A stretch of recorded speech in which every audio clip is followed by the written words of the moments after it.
کسی سے بدلہ لینے کی ضرورت نہیں، تقدیر پر چھوڑ دو۔ جنہوں نے آپ کے لیے کنواں کھودا وہ خود اس کنویں میں گریں گے، اور اگر وقت نے وفا کی تو آپ کو وہی لوگ اپنے ہی ہاتھوں کھودے ہوئے کنویں میں گرتے نظر بھی آئیں گے۔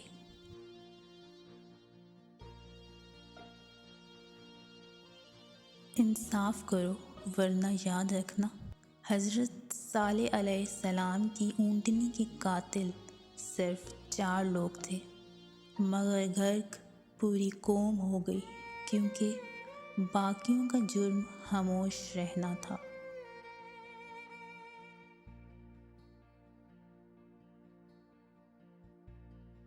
صبر کرنے والوں کا مقدمہ اللہ تعالیٰ خود لڑتا ہے۔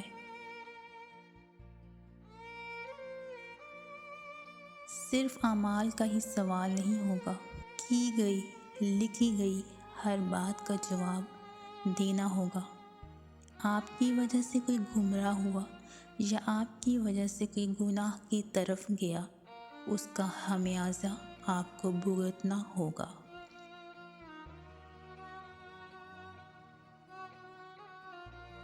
ساری کی ساری چالاکیاں اور ہوشیاریاں صرف دنیا میں ہی ہیں۔ اس کو بے وقوف بنا لیا، اس سے جھوٹ بول لیا، اسے دھوکہ دے دیا۔ لیکن یاد رکھیں، جو کچھ آپ کر رہے ہیں وہ ہواؤں میں نہیں اڑ رہا، فرشتے لکھ رہے ہیں اور اللہ تعالیٰ دیکھ رہا ہے۔